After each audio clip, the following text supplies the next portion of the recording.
নমস্কাৰ সকলোকে পুনৰ স্বাগতম জনাইছো আমাৰ অন্য এটা নতুন ভিডিঅ'লৈ।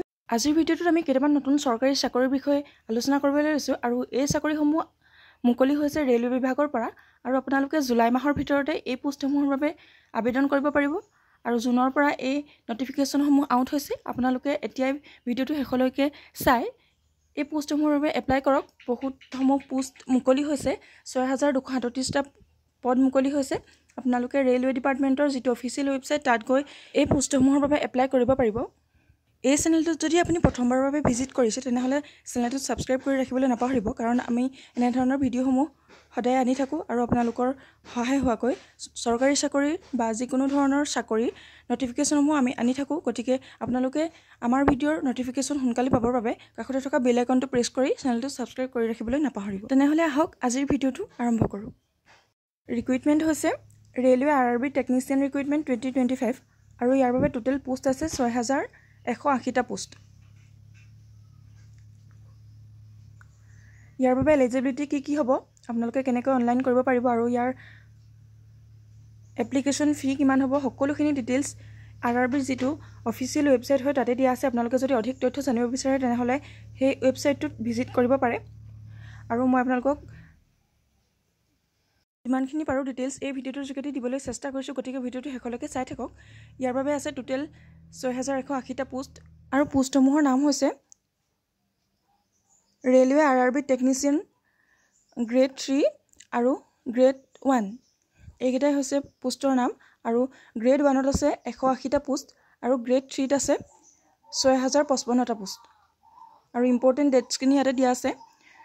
নটিফিকেশ্যন আউট হৈছিল জুন 2025তে আৰু এপ্লিকেশ্যন ষ্টাৰ্ট হৈছে 28 জুন 2025 আৰু যিটো লাষ্ট ডেট হৈছে অনলাইন এপ্লিকেশ্যনৰ তাৰ হৈছে 28 জুলাই 2025 আৰু আপোনালোকৰ এপ্লিকেশ্যন ফি হৈছে জেনেৰেল EWS আৰু OBCৰ কাৰণে 500 টকা আৰু SC ST আৰু PHৰ কাৰণে 250 মানে 250 টকা।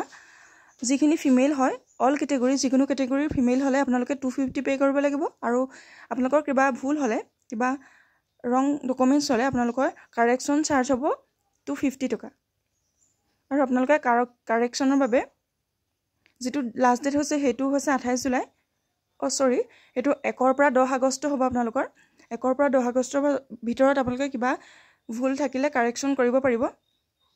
আৰু ইয়াতে আছে আপোনালোকৰ এজ লিমিট।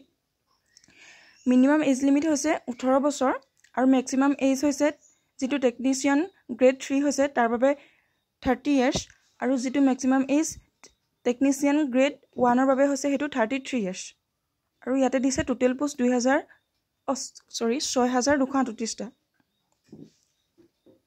আৰু ইয়াৰ এলিজিবিলিটিখিনি হৈছে যিটো গ্ৰেড 1 হৈছে তাৰ বাবে ইয়াতে দিয়া আছে 183টা পোষ্ট আৰু ইয়াৰ বাবে যিখিনি এলিজিবিলিটি হৈছে BE or BTech, engineering diploma or BSc in engineering or equivalent eligibility from any recognized university board institution in India আৰু যিটো গ্ৰেড 3 হৈছে তাৰ বাবে 6,055টা ভেকেঞ্চি আছে আৰু ইয়াৰ বাবে 10 পাছ হ'ব লাগিব আৰু লগতে আপোনালোকৰ ITI ডিপ্ল'মা থাকিব লাগিব। এইখিনি হৈছিলে এলিজিবিলিটি ক্ৰাইটেৰিয়া